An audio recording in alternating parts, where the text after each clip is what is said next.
ከማስሩ ወሰዱሱ ለየካቲት በዛቲ ዕለት አይረፍ። ቅዱስ ኤፍሬም መታሰቢያው ነው። በረከቱ ጋራት ነው። በዚችም ዕለት የጴጥሮስና የሶፊያ በስመ አብ ወወልድ ወመንፈስ ቅዱስ አሐዱ አምላክ አመስራ ወአሚሩ ለሚያዝያ በዛቲ ዕለት ተዝካረ በዓላ ለእግዝእትነ ማርያም ድንግል ወላዲተ አምላክ።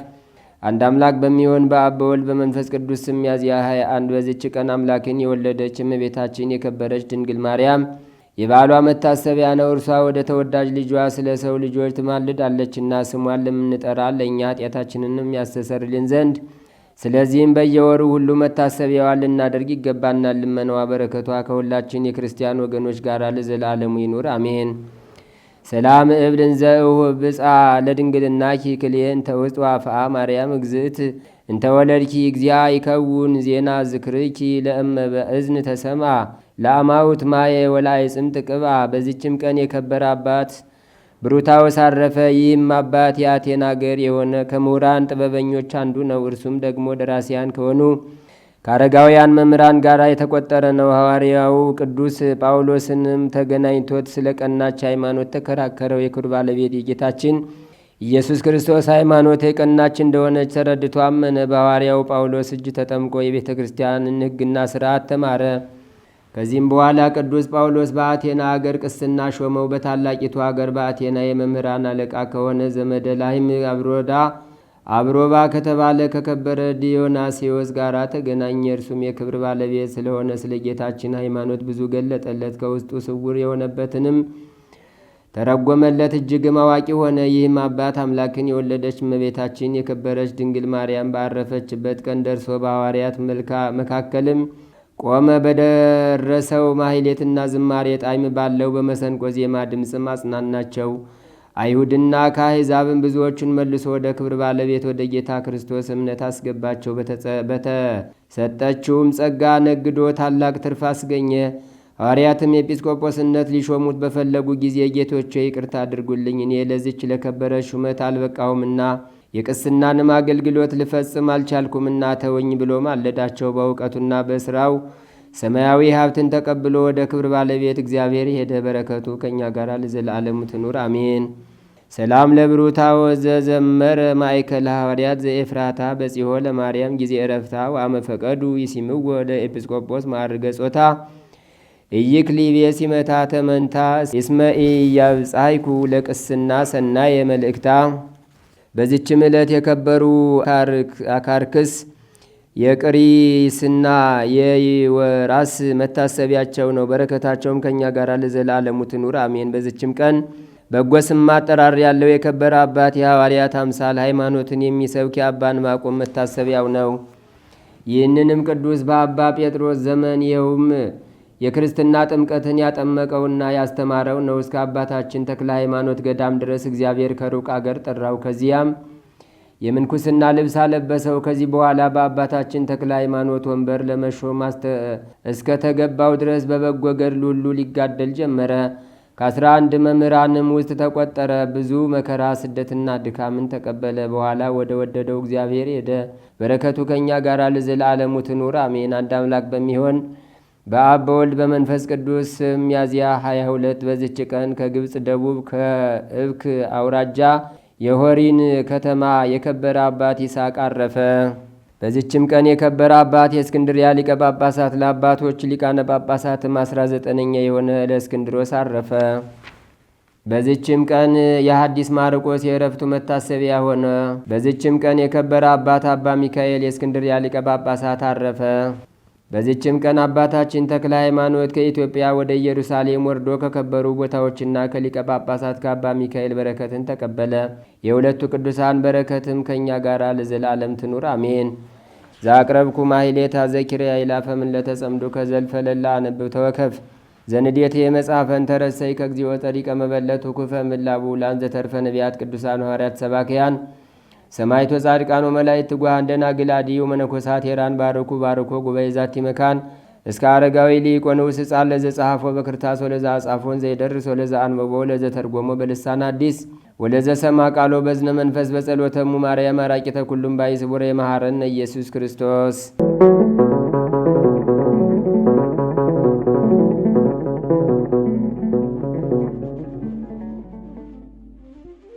ተአምሪሃ ለእግዝእትነ ቅድስት ድንግል በክልኤ ማርያም ወላዲተ አምላክ ጸሎታ ወበረከታ ወምህረተ ፍቁር ወልዳ ያሃሉ ምስለ ኩልነ ህዝበ ክርስቲያን ለዓለም ዓለም አሜን።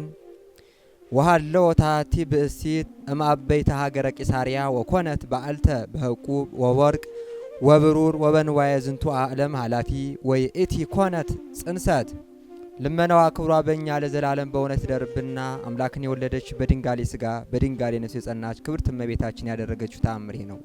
በቂሳርያ ሀገር ከሚኖሩ ታላላቅ ሰዎች ወገን የምትሆን በወርቅና በብር የበለጸገች በጠቅላላው ኃላፊ ጠፊ በሚሆነው በዚህ ዓለም ገንዘብ በጣም የከበረች አንዲት ሴት ነበረች። እርሷም ጸንሳ ነበር። የመውለጃዋ ሰዓትን በደረሰ ጊዜ ማህፀኗ ታሰረ፣ ተዘጋ። ለሞት እስኪያደርሳት ድረስ ታላቅ ጭንቀት ደረሰባት። በዚያን ጊዜ ቤተሰቦቿ በአልጋ ተሸክመው አምላክን ወደ ወለደች ወደ እመቤታችን ቤተ ክርስቲያን ወሰዷት። ከዚያም ከቤተ ክርስቲያኑ ቅጽረ ግቢ ከውጩ በር ሲደርሱ ማህፀኗ ተከፈተና ወንድ ልጅ ወለደች። ወላጆቿን በታላቅ ደስታ ተደሰቱ፣ እግዚአብሔርንም በብዙ ምስጋና መሰገኗት። ለሰው ልጅ ምሕረትን የምትለምን ማለት እናቱ አምላክን የወለደች በድንጋሌ ስጋ በድንጋሌ ነፍስ የጸናች ክብርት እመቤታችንም ፈጽሞ አመሰገኗት። ላጡ ለተቸገሩ ነዳያን ከፍ ያለ ምጽዋትን አደረጉ። አምላክን በወለደች በድንጋሌ ስጋ በድንጋሌ ነፍስ በጸናች እመቤታችን ስም ለቤተ ክርስቲያን መባ ብዙ ወርቅና ብር ሰጡ። ልመናዋ ክብሯ ለዘላለም በእውነት ይደርብን ለዘላለሙ አሜን። አቅድሙ ነገረ በኦሪት ከመይመጽ ወልድ በስብሃት ዘይዜነዋ ለጽዮን ቃለ ትፍስሕት ወካዕበ ይቤ በአፈ ዳዊት ነቢይ ብሩክ ዘይመጽ በስመ እግዚአብሔር ዘያበር ላይ ለጻርቃን መራዊሃ ለቤተ ክርስቲያን ይርዳ ዘተሃጉለ ያስተጋብ ዝርዋነ መጽሐቤነ የሚል በረከቱ ይደርብን። ሲተረጎም በዳዊት አንደበት በእግዚአብሔር ስም የሚመጣ የተባረከ ነው ተብሎ የተነገረለት ለጽዮን ሰማያዊት፣ ለጽዮን ምድራዊት፣ ለጽዮን ኢየሩሳሌም፣ ለጽዮን ቤተ ክርስቲያን ለአማናዊቷ ጽዮን ለድንግል ማርያም እንዲህ በሏት። በኦሪት በነቢያት የነገረውን በልብ የመከረውን በነቢያት ያናገረውን ለመፈጸም ሰው የሆነ የጠፋውን ይበልግ ዘንድ የተበተነውን ይሰበስብ ዘንድ ወደዚህ ዓለም የመጣ በጻድቃን ላይ የሚያበራ የቤተ ክርስቲያን ሙሽራ እውነተኛ ብርሃን እርሱ ነው ይላል። ማን ነው? ስለዚህ ብርሃን የተባለው ማን ነው? ብርሃንን የፈጠረ እርሱ እግዚአብሔር። ድንግል ማርያምን ምንድነው ታዲያ ያልናት? እመ ብርሃን ያልናት። የብርሃን እናት ስንል የማን እናት እያልን ነው ታዲያ? የእግዚአብሔር እናት ወላዲተ አምላክ እያልናት ነው ማለት። ብርሃን የተባለው ልጇ ከሆነ እሷ ደግሞ የብርሃን እናት ከሆነች እመ እግዚአብሔር ማለት ወላዲተ አምላክ ማለታችን እና ቅዱስ ያሬድ ስለ ብርሃን የዘመረው፣ ስለ ብርሃን የመሰከረው፣ ስለ ብርሃን የሰበከው ግሩም የሆነ ትምህርት ግሩም የሆነ ምስክርነት እና ብርሃን መጣ። በመንጸፈ ደን የወደቀውን በእግረ አጋንንት የተጠቀጠቀውን ጸጋው የተገፈፈውን ባህሩ ያደፈውን ልጅነቱ የተቀማውን ገነትን ያህል ጌታ እግዚአብሔርን ያህል ጌታ ገነትን ያህል ቦታ ያጣውን የሰው ልጅ ሊፈልግ የዓለም ብርሃን ወደዚህ ዓለም መጣ። መዝሙር 42 ቁጥር 3 ላይ ቅዱስ ዳዊትም ከዛሬ 3000 ዓመት በፊት ቅድመ ልደተ ክርስቶስ ከ1000 ዓመት በፊት ስለ ብርሃን እንዲህ ብሎ ዘምሮ ፈኑ ብርሃነከ ወጽርቀከ እማንቱ ይምርሃኒ ወይሰዳኒ ደብረ መቅደስከ ወውስተ አብያቲከ እግዚኦ። አቤቱ ብርሃንህን ወልድን ላከ። ብርሃን የተባለው ማን ነው? በጨለማ ውስጥ ሆነው የጠየቁት ጥያቄ። ዓለም ሁሉ በድቅድቅ ጨለማ ውስጥ ነበረ፣ በመከራ ውስጥ ነበረ። ብርሃን የሌለበት ቀን የሌለበት ሌሊት፣ ብርሃን የሌለበት ጨለማ፣ የፍዳ የመርገም ዘመን፣ የኩነኔ ዘመን እና ብርሃን ናፍቆናል፣ ብርሃንን ማየት ተስኖናል፣ ብርሃንህን ላክልን ብለው ነቢያት የብርሃን ጥያቄ አቅርበዋል። ስለዚህ ብርሃን የተባለው ወልድ ነው። ወጽርቀከ መንፈስ ቅዱስን ላክልን እማንቱ ይምርሃኒ ወይሰዳኒ ከሲኦል ከገሃነመ እሳት አውጥተው ወደ መመስገኛ ስፍራ ወደ ገነት ወደ መንግሥተ ሰማያት ያገቡኝ ዘንድ ብርሃን ወልድን እውነት መንፈስ ቅዱስን ላክልናል። እንግዲህ አብያት ቤቶች ተብላ የተጠቀሰች ዓለም ሳይፈጠር ዘመን ሳይቆጠር እግዚአብሔር ለቅዱሳኑ ያዘጋጃት የሰው ልብ ያላሰባት የሰው እጅ ያልሰራት ሰማያዊት ኢየሩሳሌም መንግሥተ ሰማያት ናት። ምክንያቱም በዮሐንስ ምዕራፍ 14 ቁጥር 1 ላይ እንዲህ ተብሎ ተነግሮላታል። እስመ ውስተ ቤተ አቡየ ብዙ ማይደር ወምዕራፍ ቦቱ መጽእ ካዕበ ወንስሐክሙ ከመ ተሐሉ ምስሌ በመንግሥተ አቡየ ዘበሰማያት። ራሱ ኢየሱስ ክርስቶስ ነው እንዲህ ብሎ ሲናገር አትጨነቁ፣ ልባችሁ አይሸበር፣ መጥቼ ወስዳችኋለሁ። በአባቴ ቤት ብዙ ቤት አለ፣ በአባቴ ቤት ብዙ ቤት አለ የተባለ መንግሥተ ሰማያት። አሁን ልክ እዚህ እንደ አፓርታማ ወይንም ደግሞ ቤታችን ብዙ የተከፋፈሉ የሚከራዩ ቤቶች ወደዛ እንዳትወስዱት። ብዙ ቤቶች የተባለች አንዲት ስትሆን ያበዛት በብዙ ጾም ጸሎት፣ በብዙ ምግባር ትሩፋት እኛ ብዙሃን የምንወርሳት ስለሆነ በብዙ ስራ የምትወረስ ስለሆነ መግቢያዋ ቀጭን ነው፣ እንደ ጭራ የቀጠነ አንድ ነው። ከገቡ በኋላ ከገቡ መውጣት ካገኙ ማጣት የሌለባት የማትጠብ ሁላችን የምታኖር መንግሥተ እግዚአብሔር ናት። አሁን ይቻለም የጠበበች ናት አይደለ? እንደምታየው ለአንዱ ሰፊ ናት፣ ለአንዱ የጨነቀች ናት። ከስፋት ወደ ጥበት ነው ይሄ ዓለም እየሄደ ያለው። እኛ ግን ከጠበበው ዓለም ወደ ሰፊው ዓለም ነው እየተጓዙን ያለን እና የማትጠብ ጦርነት፣ ጭቅጭቅ፣ መፈናቀል፣ ስደት የሌለባት አከራይ ተከራይ የሌለባት ውጣ ገባ የሌለባት ሰማያዊት ኢየሩሳሌም መንግሥተ ሰማያትን ወርሶ መኖር እና አብያት ቤቶች ያለው መንግሥተ ሰማያት። እስቲ ወደዚች ቤት እግዚአብሔር ያገባል። ባለ 30 ባለ 60 ባለ 100 የሚወርሳት ፍጹማኑ ማዕከላውያኑ ወጣሪያኑ የሚወርሷት ስለሆነ በእኛ በምንወርሳት መንግሥተ ሰማያትን አብዝቷታል። እግዚአብሔር መንግሥቱን ጽድቁን ለሁላችን የሚያወርሰን። ስለ ብርሃን ታውጎሎስ ነባቤ መለኮት ደቂቀ ምስጢር ወልደ ዘብዴዎስ ወንጌላዊ ቅዱስ ዮሐንስ አካል ከሉና ተገልጦለት እንደ ንስር ወደ ሰማይ መጥቆ ወጥቶ ረቦ ሰማያዊ ልደቱን ረቂቅ ልደቱን ያለ እናት ከአባት አካል ዘማካል ባህሪ ዘምባህሪ የትውልን እንጂ ያልተፈጠረ በባህሪው ከአብ ጋር የሚተካከል ሁሉ በእርሱ የሆነው መላእክት ሳይፈጠሩ የፍሲፊስ ሳይታይ ሐመልማላት ሳይበቅሉ ሰማያት ሳይዘረጉ የነበረው ልደት ቃል ነበረ ብሎ ደረቅ ቃል ሰማያዊ ምስጢር ምስጢረ ሥላሴ ወንጌላዊ ቅዱስ ዮሐንስ ዘርዝሮ ዮሐንስ ምዕራፍ 1 ቁጥር 4 ላይ ስለ ብርሃን መሰከረ። አሁን ይህ ሳምንት ብርሃን ነው ብለናል። ወንጌሉም የሚነገረው ይሄው ነው። እንዲህ ይላል ዮሐንስ ምዕራፍ 1 ቁጥር 4 ላይ ወዘሂ ቦቱ ሕይወት ውእቱ ወሕይወትሰ ብርሃኑ ለእጓለ እመሕያው ውእቱ ወብርሃንሰ ዘውስተ ጽልመት ያበርህ ወያርኢ ወጽልመትኒ ይቀርቦ ወይረክቦ ሰማይ ተይኩን በእንተ ብርሃን ወለሊሁሰ ይኮነ ብርሃነ ወብርሃነ ጽድቅሰ ዘያበርህ ለኩሉ ዓለም ዘመጻ ውስተ ዓለም ወውስተ ዓለም ሃሎ ወዓለምኒ ቦቱ ወዓለምሰ ኢያእመሮ ይላል። ተረጉመዋለሁ። በእርሱ ሕይወት ነበረች። በማን ክብር ይግባው እርሱ የተባለው መድኃኒታችን ኢየሱስ ክርስቶስ የሕይወት ራስ ወላዴ መልአክ አምላከ ብርሃን ወላዴ ሕይወት ርእሱ ለአእምሮ የብርሃን የእውቀት መገኛ የአእምሮ ባለቤት አእምሮን እውቀትን ጭንቅላትን የሚሰጥ ልቦናን ብሩህ የሚያደርግ ብርሃንን የፈጠረ ብርሃን እና ብርሃን ትርጉሙ እውቀት ነውና ሕይወት ነውና በእርሱ በእግዚአብሔር ብርሃን እውቀት ሕይወት ነበረች። ሕይወትም የሰው ብርሃን ነው። ብርሃንም በጨለማ ያበራል፣ ጨለማም አላሸነፈውም። ከእግዚአብሔር የተላከ ስሙ ዮሐንስ የሚባል አንድ ሰው ነበረ ይላል። ሁሉ በእርሱ በኩል እንዲያምኑ ይህ ስለ ብርሃን ሊመሰክር መጣ። ስለ ብርሃን ሊመሰክር መጣ እንጂ እርሱ ብርሃን አልነበረም ይላል። ለሰው ሁሉ የሚያበራ እውነተኛ ብርሃን ወደ ዓለም ይመጣ ነበር። ዓለም በእርሱ ሆነ፣ ዓለም ከእርሱ ሆነ። ዓለምን በመሃል እጁ የያዘ ነው። ግን ዓለም ግን እርሱን አላወቀውም። በጣም የሚገርመው ይሄ ዓለም ብርሃኑን አላወቀ። ዓለም ሕይወቱን አላወቀ። ዓለም መጋቢውን ጠባቂውን አላወቀም።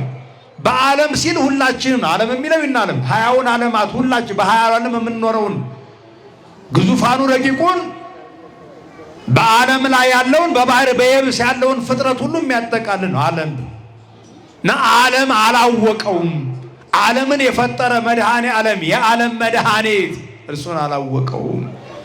ወንጌላዊ ቅዱስ ዮሐንስ ስለ መጥምቁ ዮሐንስ ስለ ኢየሱስ ክርስቶስ የተሰጠ ምስክርነት። እንደሚታወቀው መጥምቁ ዮሐንስ የወንጌላዊ የቅዱስ ዮሐንስ ደቀ መዝሙር ነበረ። እንድርያስና ወንጌላዊ ቅዱስ ዮሐንስ የመጀመሪያዎቹ። እንግዲህ መጥምቁ ዮሐንስ በመጸነስ በማስተማር በመወለድ 6 ወር ይቀርም የለ ፈጣሪውን በለበሰው ሥጋ 6 ወር ቀርሞታል እና ቀደም ብሎ ጉባኤ ዘርግቷል። የዮሐንስ የጉባኤው የትምህርቱ ታዳሚዎቹ እነዚህ ይህን ወንጌል እየነገረን ያለው የጻፈው ወንጌላዊ ዮሐንስና ቅዱስ እንድርያስ ናቸው እና እነሱን ይዞ መጥምቁ ዮሐንስ ስለ ብርሃን ሲመሰክር ስለ ብርሃን ሊመሰክር መጣ እንጂ እርሱ ብርሃን አልነበረም ብሎ ይህን ያወቀ ከመምህሩ የተማረውን የመጥምቁ ዮሐንስ ምስክርነት ስለ ብርሃን የሰጠውን ምስክርነት ወንጌላዊ ቅዱስ ዮሐንስ ደግሞ ወንጌሉ ላይ አሰፍሮታል። ስለ ብርሃን ሊመሰክር መጣ እንጂ መጥምቁ ዮሐንስ እሱ ብርሃን አልነበረም። የዓለም ብርሃን እግዚአብሔር ብቻ። በእርግጥ ቅዱሳን የዓለም ብርሃን ናችሁ ተብለዋል። የጸጋ ብርሃንነት ተሰጥቷል። የእሱ የባህሪው ጠፈር ደፈር የማይከለክለው ክረምትና በጋ የማያፈራርቅ የማይጠፋ የዓለም ብርሃንን የፈጠረ ብርሃን እግዚአብሔር ብቻ እና ስለ ብርሃን ሊመሰክር መጣ እንጂ መጥምቁ ዮሐንስ እርሱ ብርሃን አልነበረም ይላል። በአንድ ወቅት ላይ አንተ ክርስቶስ ነህ ብለውታል። አይ እኔ ክርስቶስ አይደለሁም፣ የጫማውን ማዘቢያ ጠፍር እንኳን ልፈታ የማይገባኝ እኔ አገልጋዩ ነኝ፣ መንገድ ጠራጊ የአዋጅ ነጋሪው ቃል ነኝ ብሎ መስክሯል። እኔ ብርሃን ነኝ ግን አላለም። ስለ ብርሃን ሲመሰክር እሱ ሊልቅ እኔ ላንስ እያለ ይመጣል። በእጅ ብትሉ በመንፈስ ቅዱስ በእጅ ባትሉ በመንፈስ ቅዱስ እሳትነት ያጠምቃቸዋል እያለ መንገድ ሲጠርግ አዋጁን ሲያውጅ መጥምቁ ቅዱስ ዮሐንስ ሰምተነዋልና ስለ ብርሃን ሊመሰክር መጣ እንጂ እሱ ግን ብርሃን አልነበረም። እንግዲህ እንዲህ ካልን እግዚአብሔር ብርሃንን በዕለተ እሑድ ፈጥሮታል። ከ22ቱ ስነ ፍጥረት አንዱ ብርሃን። እየሰማችሁ ነው። ማን አልኳቸው? በዕለተ እሑድ ጥንተ ዕለት ከ8ቱ ፍጥረታት አጠቃላይ በ6 ዕለታት ከተፈጠሩት ብዙን አንድ ብለን ቆጥረን ከ22ቱ ስነ ፍጥረት አንደኛው ብርሃን። ወይቤ እግዚአብሔር ለብርሃን፣ እግዚአብሔር በነቢብ ብርሃንን ፈጥሯል፣ ጨለማን በአርምሞ ፈጥሯል። ወይቤ እግዚአብሔር ለይኩን ብርሃን ወኮነ ብርሃን ወርዮ እግዚአብሔር ለብርሃን ከመሰናይ ወፈለጠ ማእከለ ጽልመት ወማእከለ ብርሃን። እግዚአብሔር ብርሃን ይሁን አለ፣ ብርሃን ሆነ። ብርሃኑ መልካም እንደሆነ አየ። ብርሃኑን ቀን ጨለማውን ሌሊት ብሎ ሰየመው ይላል። በዕለተ እሑድ ብርሃን የተፈጠረበት ትልቅ ምስጢር ትልቅ ትርጉም አለው። እግዚአብሔር ቅዱሳን መላእክትን እነ ቅዱስ ገብርኤልን እምኀበ አልቦ ሀበቦ ፈጥሯቸዋል። ነባቢያን የሚናገሩ ለባውያን የሚያስተውሉ ማእምራን የሚመራመሩ አድርጎ እግዚአብሔር ፈጥሯቸዋል። የስሙ ቀዳሾች የክብሩ ወራሾች አድርጎ በተሰጣቸው ዕውቀት ይሹ ይመርምሩ ብሎ ለአንድ ሰዓት እንዳያዩት ተሰወረ ይላል። እግዚአብሔር በቦታ በጊዜ የሚሰወር ሆኖ አይደል። ሰው በጊዜ በቦታ ውሱን ነው፣ የተገደበ ነው። እግዚአብሔር ግን በሁሉ ያለ በሁሉ የሞላ። እስቲ ይፈልጉ ይሹ ይመራመሩ ብሎ እንዳያዩት ሆነ።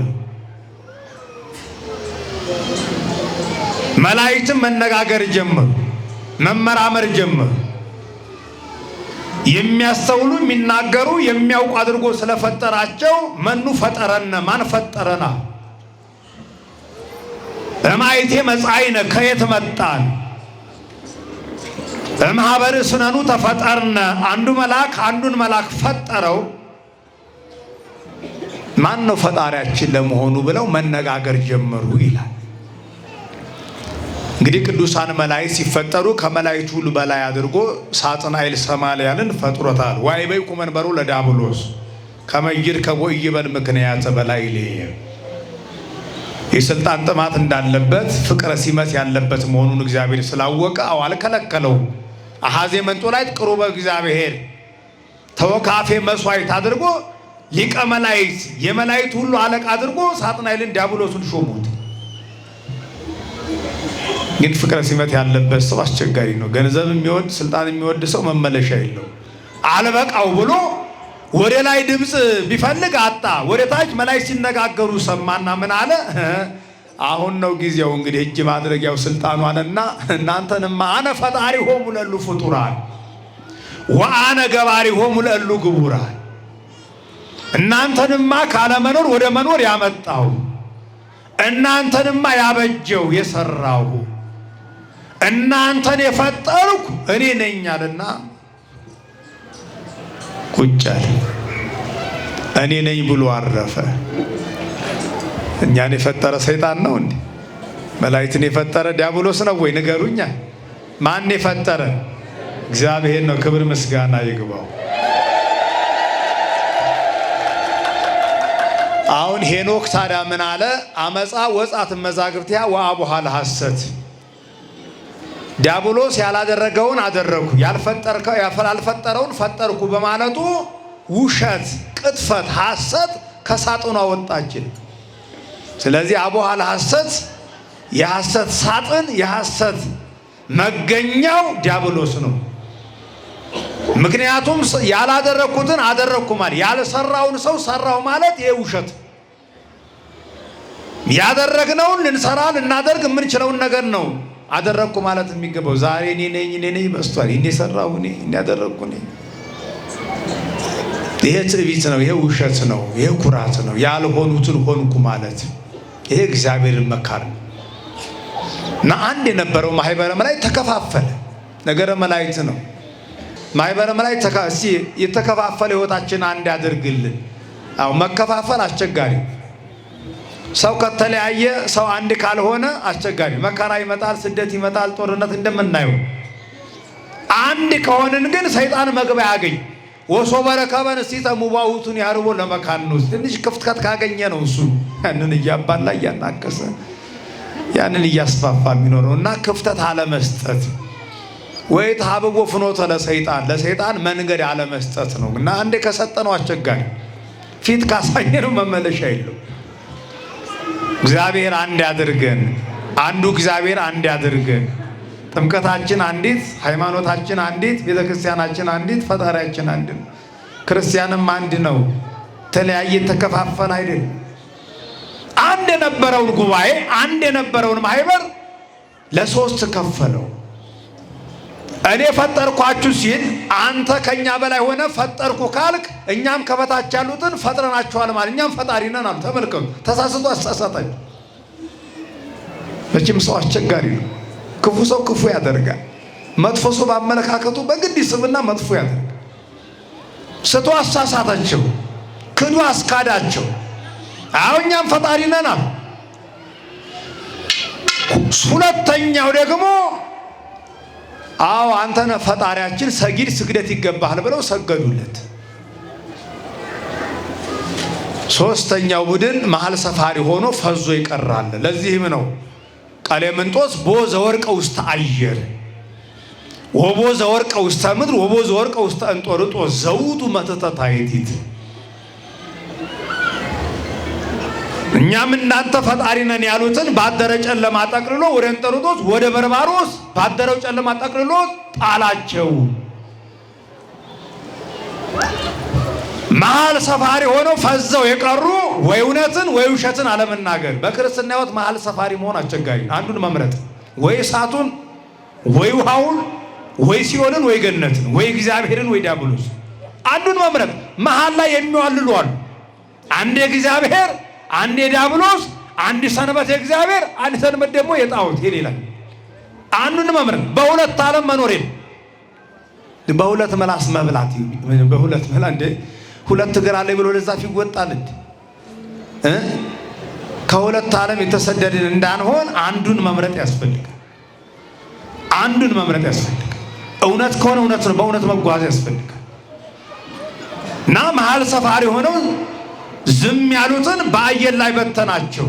ይሄ የአየር ጋኔን የሚባለው እንደምታዩት ድንበርን ከድንበር ሀገርን ከሀገር ህዝብን ከህዝብ እያባላ እያናከሰ ያለው ጦር መሳሪያ ዘመናዊ መሳሪያ እንዲሰሩ ያንን የመጥፎ አስተሳሰብ ጭንቅላት እንዲኖራቸው መቼም ለመጥፎ ነገር ፈጣን ነው ዲያብሎስ። በለውቃው ደሙን አፍሰው ተርትረው ግደለው እያለ በአየር ላይ እየሄደ ይሄ የአየር ጋኔን የሚባለው ዓለምን እያባላ እያናከሰ ያለው ይሄ። ለዚህ ነው መድኃኔዓለም እምከመተልአልኩ ምድር ስብ ኩሉ ሀቤ ከምድር ከፍ ከሰማይ ዝቅ ብሎ በመስቀል ላይ የተሰቀለው በአየር ላይ ያለውን ጋኔን ለመጣል በእሳት ዣንድል እየገረፈ ለማውረድ። ሌላው ወደ ምድር የወረደው አንተ ፈጥረህን አለ ያሉ ናቸው። ይሄ ልቡሰ ስጋ ጋኔን የሚባለው ይሄ በየጠጅ ቤቱ በየአረቂ ቤቱ እየተገኘ አመድ ቀለቡ ይሆነ ተራራውን ኮረብታውን ዘረኛ ጎጠኝነት እያስመሰለ ወርቁን ጠጠሩን አፈሩን ወርቅ ጠጠር እያስመሰለ ሰውን እያባላ እያናከሰ ልቡሰ ስጋ ጋኔን ከሰው ጋር አብሮ ተደባልቆ የሚኖር ሲከኛ መካይ ተደባለቀው ዲያብሎስን ያርቅልን። ልቡሰ ስጋ የሚባለው ለዚህም ነው አሁን አንድ ሰው ተጣልቶ የበደልከውን ካስ የቀማኸውን መልስ የተጣላኸውን ታረቅ ሲባል አልታረቅም ቢሲል ይሄ እኮ ልቡሰ ስጋ ጋኔን ነው ይባላል። የማይመለስ ከሆነ እንግዲህ በሰይጣን ግብር ሄዷል ማለት ነው አይደለ? እየሰማችሁ ነው። ተጣልቶ ታረቅ ሲባል የማይታረቅ ከሆነ ተመለስ ሲባል የማይመለስ ከሆነ ፍቅር የማይገባው ከሆነ በፍቅር እግዚአብሔር በፍቅር ቢጽ የማይመላለስ ከሆነ በሰይጣን መንገድ እየሄደ የሰይጣን ይላል እንጂ ሰው ነው ሰይጣን ሆኖ ግን በግብሩ ሰይጣንን ተዋረሰው ወይ ማለት ነው። እግዚአብሔር ከዚህ ይሰውረን፣ ከልቡሰ ስጋው ጋኔን ይሰውረን። እና በዚህን ሰዓት ታዲያ ቅዱስ ገብርኤል መልአከ ብርሃን ዋይዶሙ መልአከ ሰላም ዘስሙ ገብርኤል ለሰራዊተ መላእክት በቃሉ ሲበየቦታው በየጊዜው የምንሰማው የሕፃናቱን ልቂት መልአኩ ውስጥ ያስቁምልን፣ መልአኩ ይድረስላቸው።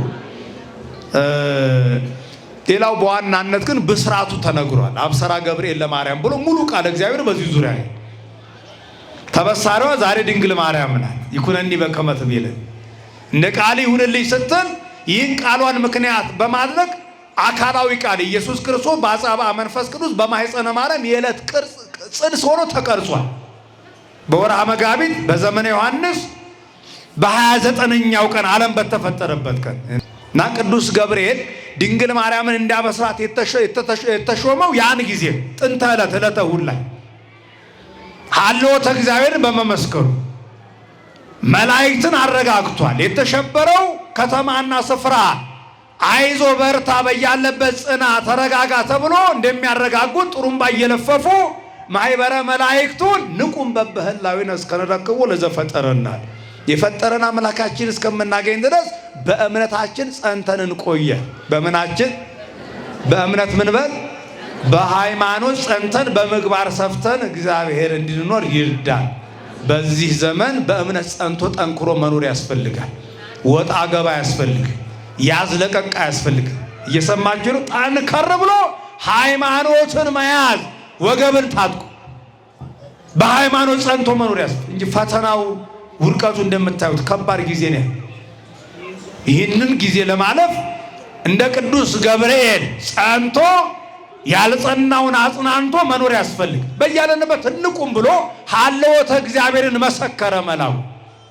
ለዚህም ነው አባቶቻችን መጋቢ ሃይማኖት ይሉታል ቅዱስ ገብርኤል። ሃይማኖትን የጠበቀ ማለት ዕቅበተ እምነት ሃይማኖትን የጠበቀ ሃይማኖትን የመገበ ሀልዎተ እግዚአብሔርን የመሰከረ መልአኩ ቅዱስ ገብርኤል ነውና ታዲያ ሹመት ተሰጠው። ወዲያው እግዚአብሔር ምን አለ? የበለጠ ሳጥናኤል እንዳያስታቸው ለፍጡራኑ ርሩ ስለሆነ እግዚአብሔር ብርሃን ይሁን አለ። ብርሃን ሆነ። ለመላእክት ብርሃን ተፈጠረላቸው።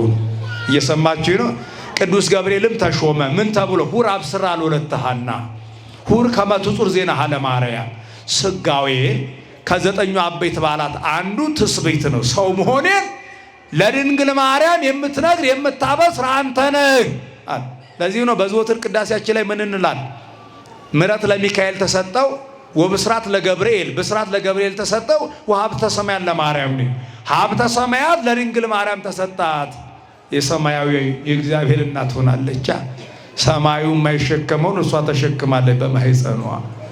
ሀብተ ሰማያት ወላዲተ አምላክ ክብር ይግባት፣ አመስግኗት።